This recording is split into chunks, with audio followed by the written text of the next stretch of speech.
Passons maintenant en République centrafricaine. Une cérémonie officielle a eu lieu samedi pour inaugurer un nouveau camp militaire à Berengo.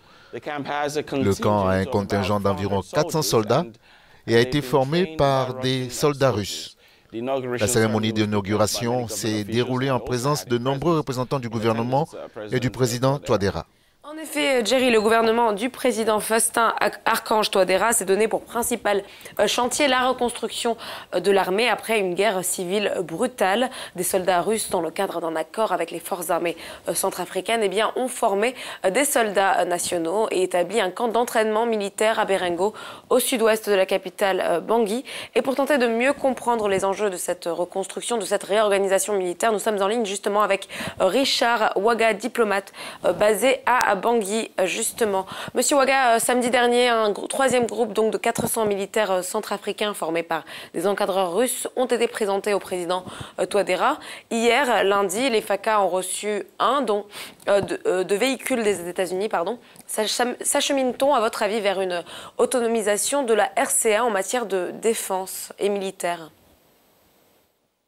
Avec ces moyens, le pays est maintenant disposé à assurer sa propre sécurité. Surtout encore avec une aide qu'il a reçue de la part des États-Unis d'Amérique, une aide matérielle. Le service d'affaires des États-Unis d'Amérique venait de remettre au gouvernement centrafricain 7 véhicules pour les forces armées centrafricaines. Donc 6 véhicules de transport de troupes, 51 véhicules pour le déploiement sur tout le territoire. D'ici mercredi encore, la Chine va encore faire un don pour les forces armées centrafricaines, mais on ne connaît pas exactement de quoi il s'agit. Alors après le don de véhicules américains, les FACA recevront mercredi un don de la Chine, comme vous venez de le dire. Croyez-vous que derrière cet afflux d'aide militaire se cache une bataille diplomatique déclenchée par la présence de militaires russes en Centrafrique? Non, moi je ne crois pas. Parce que ces pays amis qui nous apportent de l'aide sur le plan sécuritaire, jusque-là ont commencé depuis avant que les Russes n'arrivent. Parce que les États-Unis, par exemple, ont été un pays grand contributeur au niveau de la MINUSCA. La Chine aussi, un pays ami, a été aussi un grand contributeur pour les FACA.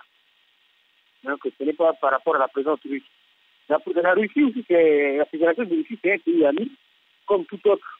Ils vont au secours de l'armée centrafricaine parce que, vous savez, en Afrique, on reconnaît les vrais amis dans les malheurs. C'est comme ça qu'ils sont là. Monsieur Ouaga, 3 journalistes russes ont été tués dans une embuscade attribuée à un groupe armé non identifié en Centrafrique. Est-ce que cet incident peut affecter la volonté de la Russie d'assister militairement le pays? Je crois que parce que sur le plan diplomatique, ces journalistes russes, quand ils sont arrivés, en principe, ils devaient se présenter à leur ambassade. Ils ne l'ont pas fait. Ils devaient se présenter aux autorités centrafricaines pour avoir une accréditation afin de se déployer sur le terrain. Ils ne l'ont pas fait. Ils ont agi, c'est comme s'ils sont dans un no man's land. Ils ont continué leur mission jusqu'à Tibut. Après 7 kilomètres, ils ont rencontré une barrière des forces armées centrafricaines. Ils leur ont dit, voilà, à cette heure-ci, à partir de 19h, c'est un peu difficile pour vous d'évoluer dans la nuit. Donc, attendez là, le lendemain, on peut vous escorter jusqu'à des fois, comme vous voulez aller là-bas faire votre reportage.